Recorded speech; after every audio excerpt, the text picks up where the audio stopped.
Je suis Anne Stambach-Terroir, députée La France Insoumise de Haute-Garonne.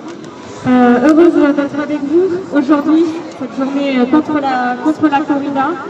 En plus, pour une fois, on a une bonne nouvelle du côté international, puisque vous le savez certainement, avant-hier, le Parlement de Colombie a voté à une très large majorité l'interdiction de la corrida. 93 voix pour, contre 2 seulement.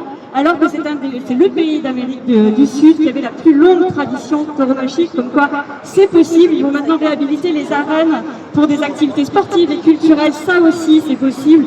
Vous le savez maintenant en Espagne, les Canaries, la Catalogne par exemple ont interdit les corridas et les Baléares ont interdit à minima la mise à mort. Au final, il reste 8 pays dans le monde où la corrida est autorisée, dont le nôtre, la France, triste Porto.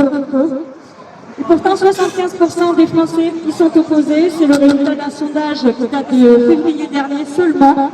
Et moi, je suis comme vous, je ne comprends pas pourquoi notre pays s'accroche à cette honte. Je pense que vous devez tous connaître son histoire, mais je vais juste rappeler que c'est une pratique qui nous est arrivée d'Espagne au 19e siècle, en 1853, importée par l'empereur Napoléon III, pour faire plaisir à sa femme, Eugénie, qui était d'origine espagnole. Et il faut savoir que 3 ans avant, seulement, c'était donc en 1853, et bien 3 ans avant, avait été votée dans ce pays la toute première loi de protection animale. C'était la loi Gramont, une loi qui porte le nom d'un général qui s'était ému des mauvais traitements qui étaient faits aux chevaux dans les rues de Paris. Et cette loi, elle disait que tout acte de cruauté envers un animal domestique en public est interdit. Autrement dit, la corrida, elle coche toutes les cases. Donc depuis le début, depuis son arrivée en France, elle est illégale réellement. Et ce qui s'est passé, c'est que 100 ans plus tard, on a laissé prospérer ça parce que ça plaisait à la cour. Et au bout de 100 ans, au lieu de sévir, on a fait exactement l'inverse. On a créé une dérogation pour la corrida. Ce qui fait que la cruauté sur les animaux, c'est interdit, sauf si c'était par un toréador, sur un taureau, dans une arène. Aujourd'hui, donc, elle est toujours autorisée en France, tant qu'on peut justifier d'une tradition locale et ininterrompue, ce qui est un terme juridique complètement flou et donc qui est régulièrement bafoué. On voit malheureusement des villes dans lesquelles il n'y a plus de corrida depuis des années qui en remettent subitement à l'affiche. Et pour moi, vraiment, la corrida, c'est une plaie béante dans notre droit français, parce que rien ne justifie de torturer un être vivant, un être souffrant en l'occurrence. Comment est-ce qu'on peut accepter que ce soit un divertissement, un plaisir pour certains? On peut pas faire rimer culture avec torture. À chaque fois que je parle de corrida, je cite l'explorateur et naturaliste Théodore Monod, et aujourd'hui je ne vais pas déroger à cette habitude. Il a dit « La corrida est le symbole cruel de l'asservissement de la nature par l'homme ». Et je pense qu'il a raison, parce que c'est vraiment la corrida, un moment où l'être humain fait spectacle de sa domination, de son contrôle sur un autre être vivant, l'animal, sur le droit de vie ou de mort qu'il se donne sur lui.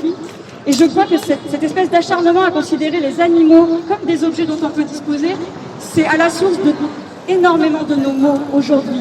La chute de la biodiversité, bien sûr, mais aussi le réchauffement climatique, parce qu'il doit beaucoup, par exemple, à la quantité d'émissions de gaz à effet de serre qui sont dues à l'élevage.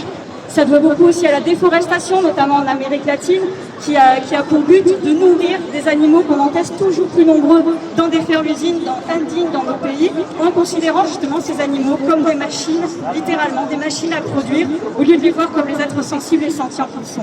Et pour moi, vraiment, la corrida, c'est ça, c'est l'apogée de cette espèce de raisonnement fou, dans lequel on inflige des souffrances indicibles à un taureau, et par ailleurs bien souvent à des chevaux aussi derrière. On regarde leur martyr sans autre raison que le divertissement. Comment est-ce qu'on pourrait mieux nier toute valeur à un autre être vivant? C'est juste insupportable. Vous le savez peut-être, il y a bientôt 2 ans, j'avais eu l'honneur de défendre à la tribune de l'Assemblée nationale la proposition de loi pour abolir la corrida qui était portée par mon collègue Aymeric Caron. On l'avait porté dans le cadre de notre niche parlementaire, c'est-à-dire le seul jour de l'année où on peut décider des textes qui sont votés. Et malheureusement, les promoteurs de la corrida s'étaient alliés pour déposer des centaines et des centaines d'amendements sur le texte. Un amendement, ça veut dire c'est une proposition de modification, et ça veut dire à chaque fois en fait qu'il va y avoir une explication, un débat et un vote. Donc là, sur les centaines qu'il y avait, il était littéralement impossible, mais vraiment impossible d'arriver au vote sur ce texte, puisque tout doit s'arrêter à minuit pile, c'est comme pour Cendrillon. Du coup, ça a été un moment extrêmement douloureux. On avait dû retirer le texte face à cette obstruction parlementaire, comme on appelle ça. Et je les avais appelés dans mon intervention, à tous ces promoteurs de la corrida, à enlever leurs amendements pour qu'on puisse discuter, débattre de ce sujet qui était la corrida, l'abolition de la corrida.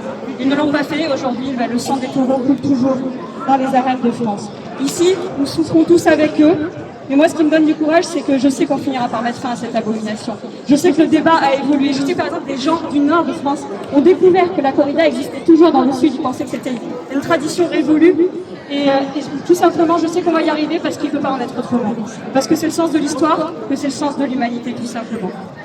Je voudrais finir en citant les mots du président Gustavo Petro, le président de Colombie, qui a dit donc mardi « Félicitations à ceux qui sont finalement parvenus à ce que la mort ne soit plus un spectacle. Ceux qui s'amusent de la mort des animaux finiront par s'amuser de la mort des êtres humains, comme ceux qui brûlent des livres finiront par brûler des êtres humains. » Je vous remercie.